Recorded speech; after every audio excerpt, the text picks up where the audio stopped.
આપણી સંકલ્પ ન્યૂઝ ચેનલને સબસ્ક્રાઇબ અને લાઇક કરો, બેલ આઇકન દબાવો જેથી આવનાર ન્યૂઝ અપડેટ્સની નોટિફિકેશન આપના મોબાઈલ પર સૌથી પહેલા પહોંચે. Like, subscribe and share the video.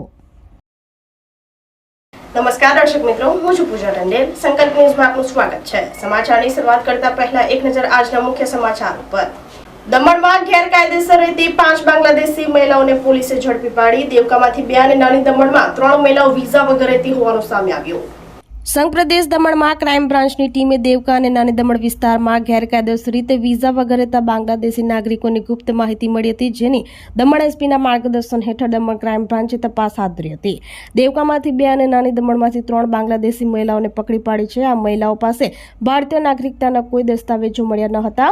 મહિલાઓ ગેરકાયદેસર રીતે વિઝા વગર રહેતી હોવાનું સામે આવ્યું હતું.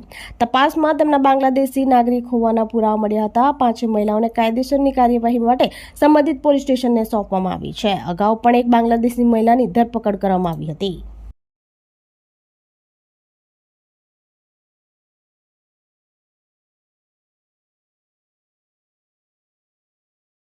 સેલવાસમાં નિવૃત્ત સૈનિકોના નેજા હેઠળ ઓપરેશન સિંધુને સલામી આપવા તિરંગા યાત્રા નીકળી. દાદરા નગર હવેલી સેલવાસમાં નિવૃત્ત સૈનિકોના નેતૃત્વમાં ઓપરેશન સિંધુને સલામી આપવા સ્ટેડિયમથી તિરંગા યાત્રા નીકળી હતી, જેમાં એનસીસી કેડેટના વિદ્યાર્થીઓ, માજી સાંસદ નટુભાઈ પટેલ, એસએમસી પ્રમુખ રજની શેટ્ટી, જુલી સોલંકી, નિવૃત્ત સૈનિકો, નાગરિકો જોડાયા હતા.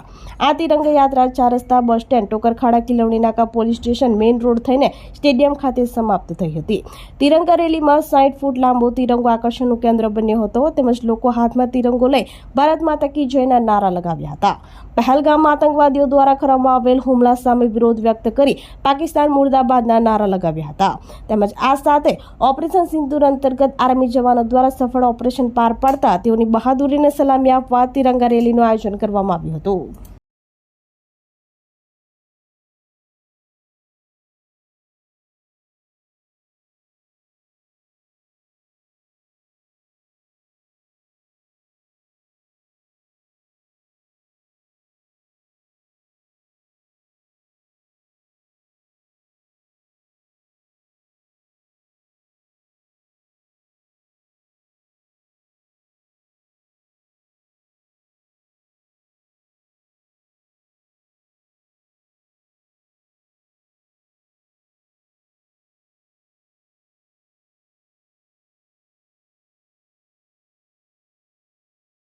मैं एक एनसीसी कैडेट हूँ और आज मैं यहाँ सिलवासा स्टेडियम ग्राउंड पे जो हमारा ऑपरेशन सिंदूर ऑपरेशन हुआ पाकिस्तान के खिलाफ, उसी के जश्न और उसी के संकल्प हम एनसीसी कैडेट एक साथ मिलके दिखाना चाहते हैं कि कैसे भारत और उसके नागरिक एकजुट होकर किसी भी समस्या का समाधान कर सकते हैं.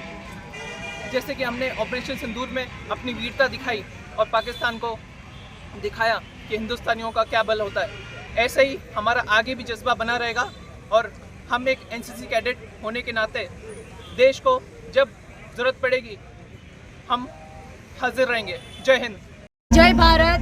आज हमें बहुत ही प्राउड हो रहा है कि हमने पाकिस्तान को मुंह तोड़ जवाब दिया है और हमारे यशस्वी वड़ा प्रधान श्री नरेंद्र मोदी जी की जो शेर की दहाड़ थी वो आज हमने दिखाई है और हम आज हमारे शहीदों जो हुए हैं उनको भी नमन करते हैं और हमारे सैनिक को और मजबूत से लड़े और ये पाकिस्तान के हर एक आतंकवादी को ढेर कर दे, यही हम यहाँ से प्रार्थना करेंगे. और जहाँ भी जरूरत पड़ेगी मोदी जी को पूरा भारत वर्ष उनके साथ है, हम सब उनके साथ है.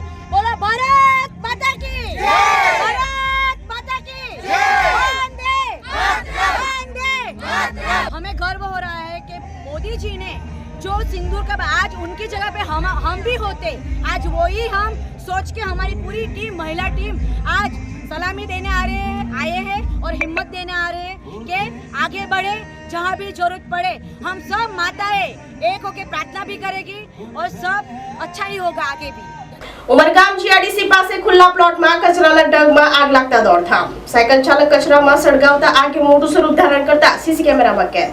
ઉમરગામ તાલુકાની નવી જીઆઈડીસી વિસ્તારના 52 હેક્ટરમાં રાત્રિના ખુલ્લા પ્લોટના કચરામાં આગ લાગી હતી, જેની જાણ થતાં ફાયર વિભાગ દોડતું થયું હતું. ઘટનામાં આગ લાગવા પાછળના સીસીટીવી સામે આવ્યા છે. ખુલ્લા પ્લોટમાં એક સાયકલ પર જતા વ્યક્તિએ બેસીને કચરો સળગાવી રવાના થઈ ગયો હતો, જે બાબત બાજુની કંપનીના લાગેલ સીસી કેમેરામાં કેદ થઈ હતી.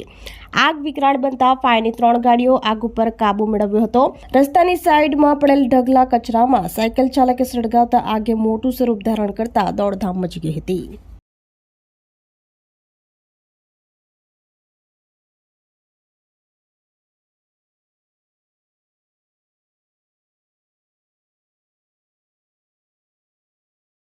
પાડી સ્વાધ્યાય મંડળ સંસ્કૃત વિદ્યાલયના બીજા માળના ઉદ્ઘાટન કરાયું. સરકારની સાથે સમાજે પણ આ સંસ્કૃત અને સંસ્કૃતિના કાર્યમાં જોડાવવું જોઈએ હોવાનું જણાવતા સુરેશ સોની. પાડી સ્વાધ્યાય મંડળના તપોભૂમિમાં ચાલતા શ્રી બ્રહ્મશ્રી સાતવડેકર સંસ્કૃત મહાવિદ્યાલયના કોલ ઇન્ડિયા લિમિટેડના સહયોગથી તૈયાર થયેલ બીજો માળના ઉદ્ઘાટન અને ગુજરાત એનર્જી ટ્રાન્સમિશન કોર્પોરેશન લિમિટેડના સહયોગથી ઋષિકુમારો માટે આધુનિક સુવિધા સંપન્ન નિર્માણ થનાર નૂતન છાત્રાલયનું ભૂમિપૂજન ઉપસ્થિત મહેમાનોએ કર્યું હતું. વિદ્યાલયમાં ઉદ્ઘાટન થયેલ વર્ગોમાં પુસ્તકાલય, લેંગ્વેજ લેબ, ખગોળ જ્યોતિષ કક્ષ અને ભારતીય ગણિત વિજ્ઞાન કક્ષ બનશે.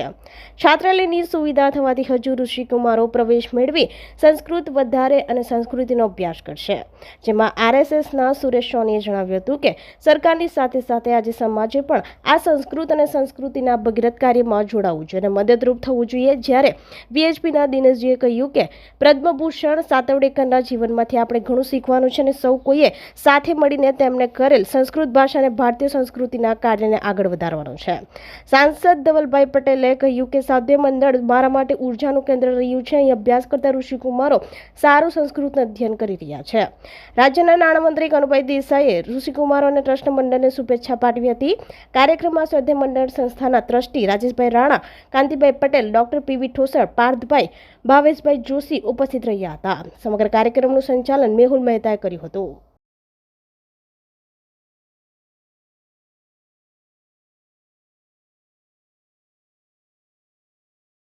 તો આ હતા સમાચારો. નવા સમાચારો સાથે કાલે ફરી મળીશું. નમસ્કાર. આપણી સંકલ્પ ન્યૂઝ ચેનલને સબસ્ક્રાઇબ અને લાઇક કરો, બેલ આઇકન દબાવો, જેથી આવનાર ન્યૂઝ અપડેટ્સની નોટિફિકેશન આપના મોબાઈલ પર સૌથી પહેલા પહોંચે. Like, subscribe and share the video.